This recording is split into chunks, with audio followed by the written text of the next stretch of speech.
خوږو عزتمندو دو مختصر خبرې کوم. یو دا د کارونو په حواله وروڼه موږ 15 کاله حکومت کړی. د پاکستان په تاریخ کې کچرتا مفت تعلیم او مفت کتاب د قوم بچو ته ورکړی هم دا کردار صرف او صرف د علماو د حکومت دی، بل څوک په دې دعوا نشي کولی. زموږ حکومت چې راغی 52 کاله کې په دې صوبه کې 71 کالجونه جوړ شو. زمنګ په 5 ساله دوران حکومت کې چې کله موږ 5 ساله حکومت وکړو د تلو په ټیم باندې به دې پښتنو ته د 71 کالجونو په ځای باندې 180 کالجونه پرېښودل. دا کردار زموږ کردار دی. خوږو عزتمندو د دې صوبې د دې غریبي صوبې د دې پښتنو بچي 10 لکه ماشومان د پنجاب او د سند په دکانونو په ډیرانونو به ګرځېدل، مور او پلار سره تعلیم کولو وسنو. دا 10 لکه ماشومان پردي بوټان د دوی د لاسونو غورځول او تعلیم ورله ورکول، دا کردار دا د مولا کردار دی. خوږو عزتمندو موږ 5 سال حکومت کړی دی. په دې 5 سال کې پنجاب حکومت 19,000 کسان بھرتی کړي په تعلیم کې، سند حکومت یو بھرتی نه ده کړې، بلوچستان 9,000 کسان بھرتی کړي دي.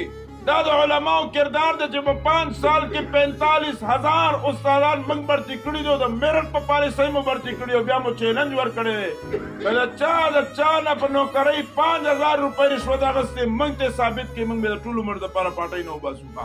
خوږو عزتمندو دا زموږ کردار دی. ستاسو شمله مو اوچته کړې ده. موږ چې په 2002 کې کوم علما د جومات د منبر او د محراب نه وزارت ته تللي وو، 5 سال حکومت تیرېدلو نه بعد دا وزیران واپس خپل منبر او محراب ته رالل. امریکې او برطانیې کې پلیټونه نه دي اخیستي، په دوبۍ کې پلیټ نه دی اخیستی. څنګه عاجزان فقیران چې تللي همدغه رنګې واپس رالل. ښه وروڼو موږ ستاسو شمله اوچته کړې ده چې حکومت ختم شو. مولانا صاحب چیلنج ورکړو وی زما څومره MPs MNAs سنیټرز منسټران زه چیلنج کوم که په چلته یو MNA او MP او منسټر باندې 15,000 روپۍ کرپشن ثابت شو، زه به یې دې پاټۍ نه وباسم. 15 کاله چا پې ثابت کړو نو تاسو نه تپوس کوم. دې صوبې نه خواتین یونیورسټي ورکول دا زما کردار دی. خواتین میډیکل یونیورسټي ورکول دا زموږ کردار دی. بلا سود بینکاري ورکول دا زموږ کردار دی. د میرټ په پالیسۍ باندې دې نوجوان له روزګار ورکول دا زموږ کردار دی. ښه خوږو عزتمندو خلک وایي پلانکي ټرانسفارمر لګولی دی. بس پښتنو تاسو نه تپوس کوم دا بلب غټ شوي که دا میټر غټ شوي؟